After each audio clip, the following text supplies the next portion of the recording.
അസ്സലാമു അലൈക്കും, welcome back to my channel. അപ്പോൾ ഇത് എൻ്റെ ഈ റമദാനിലെ ഫസ്റ്റ് വ്ലോഗാണ്. അപ്പോൾ ഇത് സുഹൂർ ടൈമാണ്. ഹാഫ് ഉറക്കത്തിലാണെങ്കിലും ഈ ടൈമിൻ്റെ ഒരു ക്വയറ്റ്നെസ്സൊക്കെ ഒരു സ്പെഷ്യൽ ഫീലാണ്. നമുക്ക് സുഹൂർ എന്ന് പറഞ്ഞാൽ അങ്ങനെ ഭയങ്കര ഹെവി ആയിട്ടൊന്നുമില്ല, ലൈറ്റാണ് എപ്പോഴും.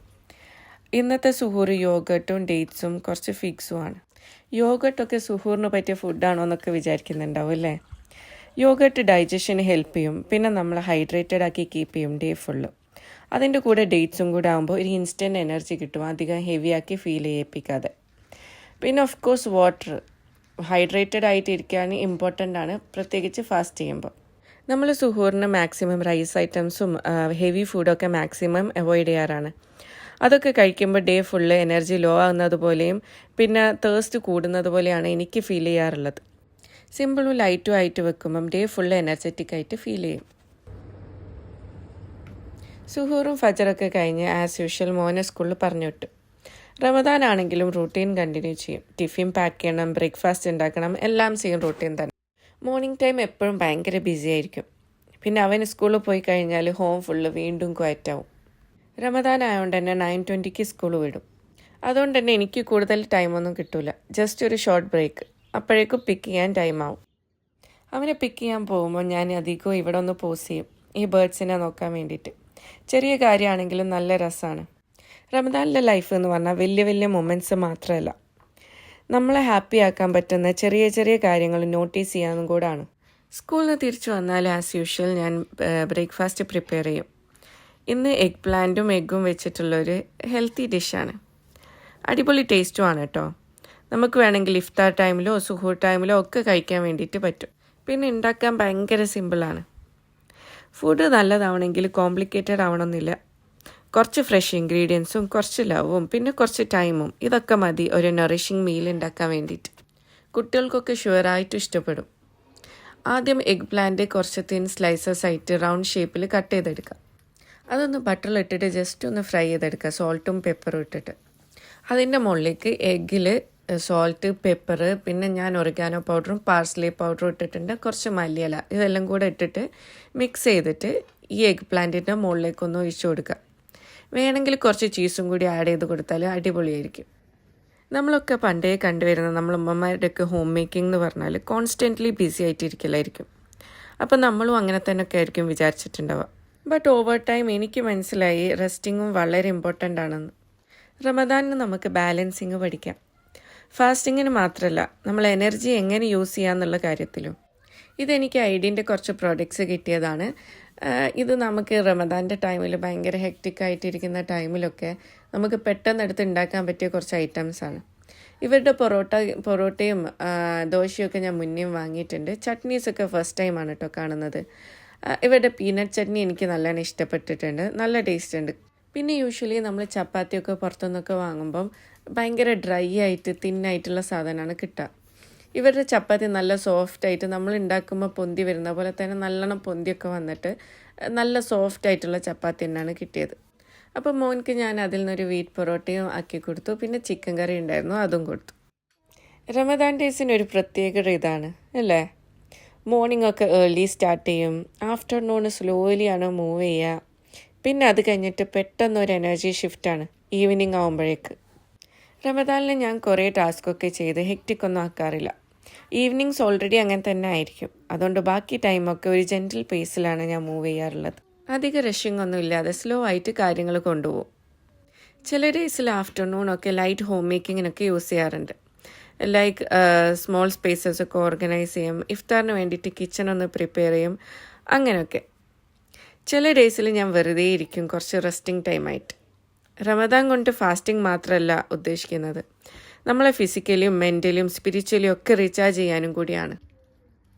അങ്ങനെ അസർ നിസ്കാരം കഴിഞ്ഞാൽ ഞാൻ ഇഫ്താർ പ്രിപ്പയർ ചെയ്യാൻ തുടങ്ങും. അപ്പോഴാണ് വീണ്ടും ഹോം ഒന്ന് ലൈവ് ആവുന്നത്, കുക്കിങ്ങിൻ്റെ സൗണ്ടും ഫുഡിൻ്റെ സ്മെല്ലും ഒക്കെ ആയിട്ട്. നമ്മൾ നോമ്പ് എപ്പോഴും നല്ല സിമ്പിളാക്കാമെന്നാണ് വിചാരിക്കുക. പക്ഷേ സത്യം പറയാലോ, ഒരു ഫ്രൈഡ് ഐറ്റമെങ്കിലും ഇല്ലാണ്ട് നമുക്കൊരു നോമ്പ് തുറന്ന ഫീല് കിട്ടൂല. ചെറുതിലൊക്കെ നോമ്പ് എടുക്കുന്നത് തന്നെ നോമ്പ് തുറക്കുമ്പോൾ ഉള്ള പലഹാരങ്ങളൊക്കെ ആലോചിച്ചിട്ടായിരിക്കും. വിശപ്പിനെക്കാട്ടും കൂടുതൽ എന്തായിരിക്കും ഇന്നത്തെ സ്പെഷ്യൽ എന്ന് അറിയാൻ വേണ്ടിയിട്ടുള്ള ഒരു എക്സൈറ്റ്മെൻ്റ് ആയിരിക്കും കൂടുതലും ഉണ്ടാവുക. അങ്ങനെ ഓരോ പലഹാരങ്ങളൊക്കെ ഉണ്ടാക്കുമ്പോൾ അതിൻ്റെ സ്മെല്ലൊക്കെ വരുമ്പം എപ്പോഴും ഫാമിലി ഗ്യാതറിങ്സും പിന്നെ ചൈൽഡ്ഹുഡും ഒക്കെയാണ് ഓർമ്മ വരാറുള്ളത്. നോമ്പിന് കുക്കിംഗ് ഒരു ഡിഫറെൻറ്റ് ഫീലാണ്. അത് ഫുഡ് ഉണ്ടാക്കുന്നത് മാത്രമല്ല, അതിൻ്റെ പിന്നിലുള്ള ഇൻറ്റൻഷൻ കൂടാണ് അത് സ്പെഷ്യലാക്കുന്നത്. ടയേർഡായിട്ടുള്ള ഡേയ്സ് പോലും ഒരു മോട്ടിവേഷൻ കിട്ടും. ഇഫ്താർ പ്രിപ്പറേഷൻ എന്ന് പറഞ്ഞാൽ ഒരു ടാസ്ക് മാത്രമല്ല, അതൊരു കെയറിങ് ആണ്. പിന്നെ എൻഡ് ഓഫ് ദ ഡേ നമുക്ക് എല്ലാവരും ഒരുമിച്ച് കൊണ്ടുവരാനുള്ളൊരു വേയും കൂടി. ഇന്ന് ഞാൻ സ്നാക്സ് ആയിട്ട് ഉണ്ടാക്കുന്നത് മോമോസും ഉന്നക്കായും ആണ്. മോമോസിൻ്റെ റെസിപ്പി ആയാലും ഞാൻ പഴയ കുറേ വ്ളോഗ്സിലായിട്ട് ഇട്ടിട്ടുണ്ട്. എന്നാലും ഞാൻ ഇതിലും കൂടെ ഇൻക്ലൂഡ് ചെയ്യാണ്. ഇന്ന് ഞാൻ ചെമ്മീൻ്റെ മോമോസാണ് ഉണ്ടാക്കാൻ പോകുന്നത്. അപ്പോൾ അതിന് വേണ്ടിയിട്ട് ഉള്ളിയും ഗാർലിക്കും ക്യാപ്സിക്കും എല്ലാം കൂടെ ഒന്ന് ചെറുതാക്കിയിട്ട് നല്ല ചെറുതാക്കിയിട്ടൊന്ന് ചോപ്പ് ചെയ്തിട്ട് എടുക്കുകയാണ്. യൂഷ്വലി മോമോസ് ഉണ്ടാക്കാൻ വേണ്ടിയിട്ട് സ്പ്രിംഗ് ഓണിയൻ യൂസ് ചെയ്യുന്നത് കാണാറുണ്ട്. ഞാൻ അതിന് പകരമായിട്ടാണ് ക്യാപ്സിക്കം യൂസ് ചെയ്യുന്നത്. എല്ലാം നല്ലോണം ചെറുതാക്കി ചോപ്പ് ചെയ്യണം എന്നുള്ളതാണ് ഇമ്പോർട്ടൻ്റ് ആയിട്ടുള്ളൊരു കാര്യം. പിന്നെ ചെമ്മീനൊന്ന് മിക്സിയിലിട്ടിട്ട് ജസ്റ്റ് ഒന്ന് ഗ്രൈൻഡ് ചെയ്തെടുക്കുക. അതിലേക്ക് ചോപ്പ് ചെയ്ത് വെച്ചിട്ടുള്ള എല്ലാ ഐറ്റംസും ഒന്ന് ഇട്ട് കൊടുക്കുക. അതിലേക്ക് കുറച്ച് സോയ സോസും ആവശ്യത്തിന് ഉപ്പും പിന്നെ ചില്ലി ഫ്ലേക്സും ആഡ് ചെയ്ത് കൊടുത്തിട്ട് നല്ലോണം ഒന്ന് മിക്സ് ചെയ്തെടുക്കുക. എന്നിട്ട് കുറച്ച് നേരം മാറ്റി വെക്കാൻ ടൈം ഉണ്ടെങ്കിൽ മാറ്റി വെക്കുന്നത് നല്ലതാണ്. അതിനുള്ള ഡോ ഞാൻ കുറച്ച് മുന്നേ നീഡ് ചെയ്ത് വെച്ചിട്ടുണ്ടായിരുന്നു. മൈദയും കുറച്ച് ഓയിലും ഉപ്പും ഇട്ടിട്ടാണ് നീഡ് ചെയ്ത് വെച്ചത്. കുറച്ച് നേരം അതിങ്ങനെ കുഴച്ച് വെച്ചാണെങ്കിൽ നമ്മൾ പരത്തുമ്പോൾ നല്ല സോഫ്റ്റായിട്ട് കിട്ടും. മോമോസിനൊക്കെ പരത്തുമ്പം സൈഡൊക്കെ തിന്നായിട്ട് പരത്താൻ വേണ്ടിയിട്ട് ശ്രദ്ധിക്കാം. ഒന്നെങ്കിൽ ഇത് ഓരോന്നോരോന്നായിട്ട് പരത്തിയെടുക്കുകയും ചെയ്യാം, അല്ലെങ്കിൽ വലുതാക്കി പരത്തിയെടുത്തിട്ട് എന്തെങ്കിലും വെച്ചിട്ട് ഇങ്ങനെ കട്ട് ചെയ്തിട്ട് എടുക്കുകയും ചെയ്യാം. എന്നിട്ട് അതിലേക്ക് നേരത്തെ നമ്മൾ റെഡിയാക്കി വെച്ചിട്ടുള്ള ഫില്ലിങ്സ് ഒന്ന് വെച്ച് കൊടുക്കുകയാണ്. കുറച്ചായിട്ട് വെച്ച് കൊടുക്കുക. അടുത്ത ടാസ്ക് എന്ന് പറഞ്ഞാൽ ഇതിൻ്റെ ഷേപ്പ് ഒന്നാക്കി എടുക്കലാണ്. മോമോസ് പല ഷേപ്പിലും ഉണ്ടാവാറുണ്ട്. ഞാൻ എപ്പോഴും സിമ്പിളായിട്ട് പെട്ടെന്ന് ചെയ്ത് തീർക്കാൻ പറ്റുന്ന ഷേപ്പ് തന്നെയാണ് സെലക്ട് ചെയ്യാറുള്ളത്. അപ്പോൾ ജസ്റ്റ് ഒന്ന് അതിൻ്റെ സൈഡൊക്കെ ഒന്ന് നല്ലോണം സ്റ്റിക്ക് ചെയ്ത് കൊടുത്തിട്ട് രണ്ട് എൻഡും കൂടെ കൂട്ടിയിട്ട് ഒന്ന് ജോയിൻ ചെയ്യാം. ഇങ്ങനെ ചെയ്യുമ്പോൾ പെട്ടെന്ന് പണി തീരും. കുറേ ടൈം അതിൻ്റെ മുകളിൽ തന്നെ എടുത്ത് കളയേണ്ട ആവശ്യമില്ലല്ലോ. നമുക്ക് അല്ലെങ്കിൽ ടൈം കുറവായിരിക്കും. അതിൻ്റെ കൂടെ കൂടുതൽ ടൈം ഇത് നല്ല മുഞ്ചാക്കാൻ വേണ്ടിയിട്ട് നിന്നാൽ കുറേ ടൈം അങ്ങ് പോയി കിട്ടും. അതുകൊണ്ട് ഞാൻ എപ്പോഴും സിമ്പിളായിട്ടുള്ള കാര്യങ്ങൾ ചെയ്ത് പെട്ടെന്ന് പണി തീർക്കാനാണ് നോക്കുക. അങ്ങനെ എല്ലാം ഷേപ്പാക്കിയിട്ട് അതൊന്ന് സ്റ്റീം ചെയ്യാൻ വേണ്ടിയിട്ട് വെച്ചിട്ടുണ്ട്. അടുത്ത ഐറ്റം ഉന്നക്കായാണ്. മലബാറുകാർക്ക് പ്രത്യേകിച്ച് ഉന്നക്കായിനെ കുറിച്ച് കൂടുതലൊന്നും പറയേണ്ട ആവശ്യമില്ല. ഇപ്പം എല്ലാവരും ഉണ്ടാക്കുന്നതും കഴിക്കുന്നതും സാധനം തന്നെയാണ് ഉന്നക്കായ്. എന്നാലും ഞാൻ 2 ടൈപ്പിൽ ഉണ്ടാക്കുന്നത് കണ്ടിട്ടുണ്ട്. ഞാനിപ്പോൾ ഇവിടെ ഉണ്ടാക്കിയത് ആദ്യം ഗീയിൽ കാഷ്യൂസും റൈസിൻസും ഇട്ടിട്ട് കുറച്ച് നേരം ഒന്ന് ഫ്രൈ ചെയ്തെടുത്തിട്ട് അതിലേക്ക് കോക്കനട്ട് ആഡ് ചെയ്യും, ഷുഗർ ആഡ് ചെയ്യും, കുറച്ച് കാർഡമം പൗഡർ ഒക്കെ ഇട്ടിട്ട് ഒന്ന് ജസ്റ്റ് ഒന്ന് സോട്ട് ചെയ്തെടുക്കും. അതിലേക്ക് ഒരു മുട്ടയും കൂടിയും ആഡ് ചെയ്ത് കൊടുക്കും ലാസ്റ്റായിട്ട്. അടുത്ത മെത്തേഡ് എന്ന് പറഞ്ഞാൽ ഈ എഗ്ഗ് ഇടാതെ തേങ്ങ മാത്രം ഇട്ടിട്ട് ഉണ്ടാക്കും. പിന്നെ ഉള്ളൊരു മെത്തേഡ് എന്ന് പറഞ്ഞാൽ തേങ്ങ ഇടാതെ എഗ്ഗ് മാത്രം ഇട്ടിട്ട് ഉണ്ടാക്കും. എനിക്ക് എന്തായാലും രണ്ടും കൂടെ ഇട്ടിട്ട് ഉണ്ടാക്കുന്നതാണ് ഇഷ്ടം. അതുകൊണ്ട് ഞാൻ എപ്പോഴും രണ്ടും മിക്സ് ചെയ്തിട്ടാണ് ഉണ്ടാക്കാറുള്ളത്. അങ്ങനെ ഏകദേശം മഗ്‌രിബ് ആവാനായി. ഇനി ലാസ്റ്റ് ടൈം പണികളാണ് എല്ലാം ഉള്ളത്. ഫ്രൈ ചെയ്യാനുള്ളതൊക്കെ ഫ്രൈ ചെയ്തെടുക്കുക, പിന്നെ ഫ്രൂട്ട് കട്ടിങ്ങും കാര്യങ്ങളും, പിന്നെ എന്തെങ്കിലും ഡ്രിങ്ക്സും ജ്യൂസൊക്കെ ഉണ്ടാക്കുക. അതൊക്കെയാണ് ഈ ടൈമിൽ നടക്കുക. നോമ്പ് തുറക്കുമ്പോൾ കഴിക്കുന്ന ഓരോ ബൈറ്റും നമുക്കൊരു റിമൈൻഡറാണ്. പലപ്പോഴും നമുക്ക് എപ്പോഴും അവൈലബിൾ ആയതുകൊണ്ട് തന്നെ അപ്രീഷിയേറ്റ് ചെയ്യാൻ വേണ്ടിയിട്ട് മറന്നു പോകുന്ന പല കാര്യങ്ങളും ഉണ്ട്. അതിൻ്റെയൊക്കെ ഒരു റിമൈൻഡറാണ് നോമ്പ്. റമദാൻ കൊണ്ട് നമുക്ക് പേഷ്യൻസ്, ഗ്രാറ്റിറ്റ്യൂഡ്, സിംപ്ലിസിറ്റി ഒക്കെ പഠിക്കാൻ വേണ്ടിയിട്ട് പറ്റും. മഗ്‌രിബ് എടുക്കുമ്പോൾ ഒരു എക്സൈറ്റ്മെൻറ്റ് കൂടും. ഈ ഒരു മൊമെൻറ്റിന് എന്തോ ഒരു പ്രത്യേക ഫീലാണ്. നോമ്പ് തുറക്കുന്നതിൻ്റെ മുന്നേ ഉള്ള ആ ഒരു കുറച്ച് ടൈം, എല്ലാവരും ക്വറ്റായിട്ട് ബാങ്കിന് വേണ്ടിയിട്ട് വെയിറ്റ് ചെയ്യുന്ന ആ ഒരു സമയം, റിഫ്ലക്ഷൻ്റെയും ഗ്രാറ്റിറ്റ്യൂഡിൻ്റെയും ടൈം. നോമ്പ് തുറക്കുമ്പോഴുള്ള ആ ഒരു ഫസ്റ്റ് ബൈറ്റ് എപ്പോഴും സ്പെഷ്യൽ ഫീലാണ്. എന്തോ ഒരു പീസ്ഫുൾ ആയ പോലെ തോന്നും. ഒരുമിച്ചിരുന്ന് മൊത്തത്തിൽ ക്വയറ്റായിട്ട് ഇരിക്കുന്ന ഒരു ടൈം. നമ്മൾ എന്ത് കഴിക്കുന്നതെന്നുള്ളതല്ല, എങ്ങനെ അപ്രിഷ്യേറ്റ് ചെയ്യുന്നതെന്നുള്ളതാണ്. ഫുഡ് നറിഷ്മെൻറ്റിന് വേണ്ടി മാത്രമല്ല, അതൊരു ബ്ലെസ്സിങ് കൂടാണെന്നുള്ളതാണ് നമുക്ക് നോമ്പ് ഓർമ്മിപ്പിക്കുന്നത്. അങ്ങനെ നോമ്പൊക്കെ തുറന്ന് നിസ്കാരമൊക്കെ കഴിഞ്ഞിട്ട് ചായ കുടിക്കാനുള്ള ടൈമായി.